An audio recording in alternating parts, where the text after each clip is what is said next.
حضرت اماں عائشہ صدیق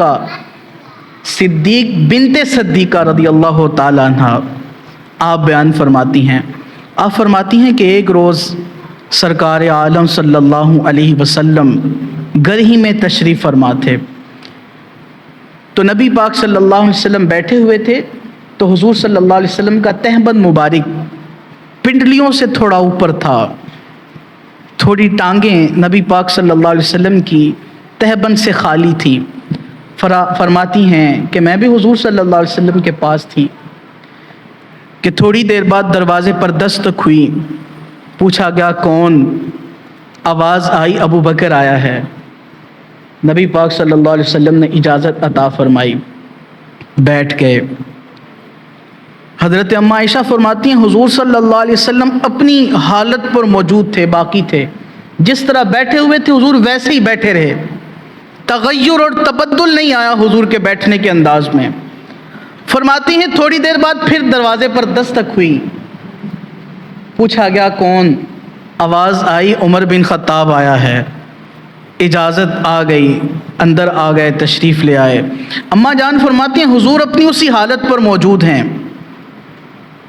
نبی پاک صلی اللہ علیہ وسلم نے اپنی حالت کو تبدیل نہیں فرمایا۔ تھوڑی دیر بعد دروازے پر دستک آئی، پوچھا گیا کون؟ کہا عثمان بن عفان آیا ہے۔ اجازت آئی، حضرت عثمان تشریف لائے۔ اماں جان فرماتی ہیں نبی پاک صلی اللہ علیہ وسلم نے جلدی جلدی وہ جو پنڈلیوں سے کپڑا ہٹا ہوا تھا، تہبند مبارک ہٹا ہوا تھا، حضور صلی اللہ علیہ وسلم نے جلدی جلدی اپنی پنڈلیوں پر کپڑا کر لیا۔ اماں جان فرماتی ہیں میں یہ سارا منظر دیکھتی رہی لیکن میں بولی نہیں۔ جب مجلس برخاست ہو گئی، صحابہ کرام چلے گئے، فرماتی ہیں کہ میں نے پھر رسالت مآب صلی اللہ علیہ وسلم میں عرض گزاری پیش کی۔ میں نے عرض کیا یا رسول اللہ علیہ وسلم، ابا جی آئے، جناب ابو بکر تشریف لائے، آپ نے اپنی حالت تبدیل نہیں فرمائی، عمر بھی آئے، آپ نے حالت تبدیل نہیں فرمائی، یہ اس میں کیا راز کی بات ہے؟ جیسے ہی جناب عثمان آئے آپ نے فوراً اپنا تہبند مبارک پنڈلیوں پر ڈال لیا، کپڑا پنڈلیوں پر ڈال لیا اور صحیح ہو کر بیٹھ گئے۔